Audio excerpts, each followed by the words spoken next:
विधायक रहा हूं भारतीय जनता पार्टी से। अब पता नहीं पार्टी को किस कारणों से जीती हुई सीट, जो मैं बिहार में सबसे ज़्यादा मत लाया, हारने वालों में 80,000, अब किस कारण से पार्टी की मजबूरी हुई, पार्टी ने सीट को जदयू को दे दिया। और जदयू ने ऐसी पार्टी को दिया, पता नहीं उनका कोई जनाधार नहीं, उनके कोई कार्यकर्ता नहीं। हमारे जनताओं और कार्यकर्ताओं में इतना बड़ा आक्रोश है, भारी आक्रोश है। लोग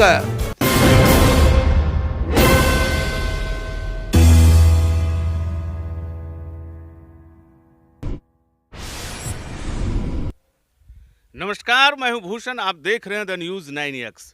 हम चुनावी सफर पर हैं और आज हम कसबा विधानसभा आए हुए हैं। कसबा विधानसभा सीमांचल के पूर्णिया जिले का एक महत्वपूर्ण विधानसभा है।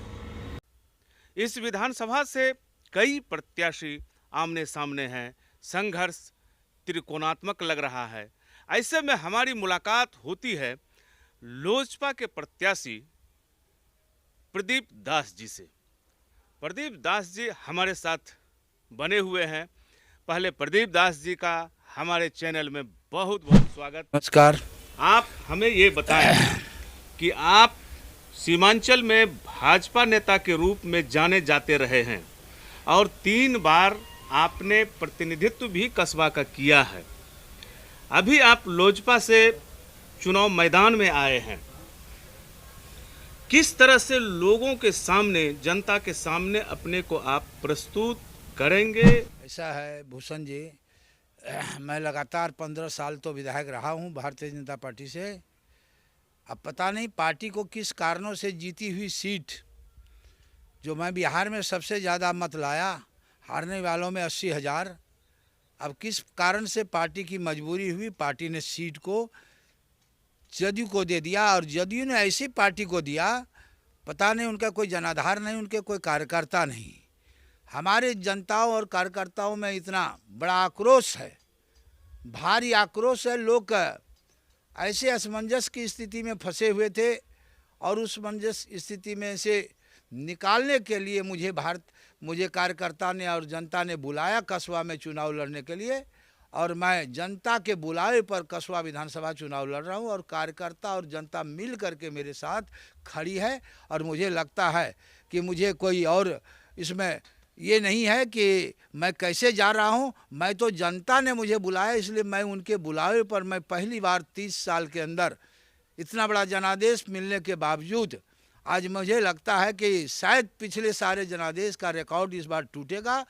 मैं लोजपा में ज़रूर आया हूं, लेकिन भारतीय जनता पार्टी के तमाम कार्यकर्ता और अन्य लोग, सरीखे लोग जो भी हैं, सबका मुझे आशीर्वाद है। अन्य परिवारों का भी आशीर्वाद है, जो हमारे परिवार से जुड़े हुए हैं, समन्वय हैं लोग, उनसे भी हम जुड़े हुए हैं, उनका भी मुझे आशीर्वाद है। जनता का भी आशीर्वाद है। कार्यकर्ताओं का स्नेह और प्यार इतना है कि मुझे लगता है सीमांचल और मिथिलांचल में सबसे ज़्यादा अधिक रिकॉर्ड मतों से मुझे विजयी कराने का अवसर प्रदान करेगी जनता। जी प्रदीप जी, आपको चिराग पासवान ने आपका चयन कैसे किया? अब जब मुझे चिराग जी ने बुलाया, मेरे परफॉर्मेंस को देख करके, मेरे पिछले कई रिकॉर्ड हैं और मैं भारतीय जनता पार्टी में लगातार अच्छा काम करता रहा हूँ और आज भी मेरे साथ कार्यकर्ता जुड़े हुए हैं। और इसीलिए मुझे चिराग जी ने, हमारे जो राष्ट्रीय अध्यक्ष हैं लोजपा के, उन्होंने बुलाया और मैंने बुलाने पर उनके निमंत्रण को जरूर स्वीकार कर लिया, चूँकि वो एनडीए के दिल्ली में पार्ट हैं। दिल्ली में भारत के संदर्भ में वो राष्ट्रीय स्तर पर जो हमारे भाजपा के साथ गठबंधन में हैं, आज भी हैं, कल भी थे। उनके स्वर्गीय पिताजी रामविलास पासवान जी खाद्य आपूर्ति मंत्री रहे हैं और मुझे लगता है कि इस चुनाव के बाद उनको फिर से कहीं ना कहीं भारत सरकार में जगह मिलेगी। इसलिए उनके बुलावे मैं अपने पुराने 17 साल साथी दोस्तों के साथ, एनडीए के पुराने भरोसेमंद साथी के साथ मैं उनके घर में आया हूँ चुनाव लड़ने। जी प्रदीप जी, रामविलास पासवान जी का निधन हो गया है। ऐसे में लोजपा कितना कुछ कर पाएगी आपके क्षेत्र में, आप बताएं। ये आप समझ सकते हैं कि रामविलास पासवान बिहार के जाने माने दलित चेहरा थे और उनके विचार भी हैं और उनको सम्मान भी बिहार देती है। बिहार के लोगों को उनके प्रति बहुत सम्मान है और अब उनके जगह पर उनके बेटे राष्ट्रीय अध्यक्ष ही हैं, बहुत तेज तरार युवा नेता हैं और उनके विचार को आगे बढ़ाएंगे। और मैं मैंने पार्टी छोड़ करके मुझे जो ये किया है और मैं लोजपा में शामिल होकर चुनाव लड़ रहा हूँ, इससे कोई फर्क नहीं पड़ेगा। और एनडीए जो चुनाव लड़ रही है, मैं बिल्कुल उनको शिकस्त दूंगा और भारी मतों से शिकस्त दूंगा। चिराग पासवान लगातार सत्ता पक्ष पर तंज कस रहे हैं, परंतु केंद्र और राज्य में एक साथ रहने वाले भाजपा को कोई प्रतिक्रिया नहीं है, ऐसा क्यों? देखिए, आज भी वो केंद्र में समर्थन में है। इसका कई उदाहरण है कि अभी पिछले दिनों में चुनाव हुआ झारखंड में, नीतीश जी चुनाव लड़े, भाजपा के खिलाफ चुनाव लड़े, दिल्ली में चुनाव लड़े, गुजरात में चुनाव लड़े।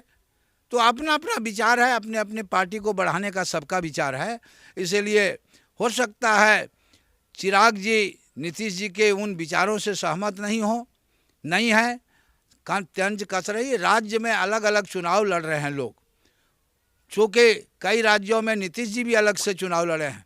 जब भारतीय जनता पार्टी चुनाव लड़ रही थी दिल्ली में, तो नीतीश जी कुछ सीटों में अलग से चुनाव लड़ रहे थे, तो वो भी अपना चुनाव लड़ रहे हैं। और यहाँ प्रदीप जी, चिराग जी के तलखी के पीछे कोई और कारण है क्या? हो सकता है, मैं तो अभी नया भाजपा लोजपा में आया हूँ, उनके बहुत सारे कारण हो सकते हैं। इसमें चिराग जी ही इन बात को रखेंगे और आने वाला दिनों में रख भी रहे हैं वो, कि बिहार में किस प्रकार से सरकार काम कर रही है या न कर रही है, ये सारे विषय उनके हैं, वो रखेंगे और ये उन्हीं का विषय। चिराग पासवान ने कहा है कि मैं मोदी का हनुमान हूँ, इस पर आपकी क्या राय है? बिल्कुल राय स्पष्ट है। केंद्र में वो सरकार में सत्ता में है। भारत में एनडीए, देश में एनडीए के वो घटक दल है।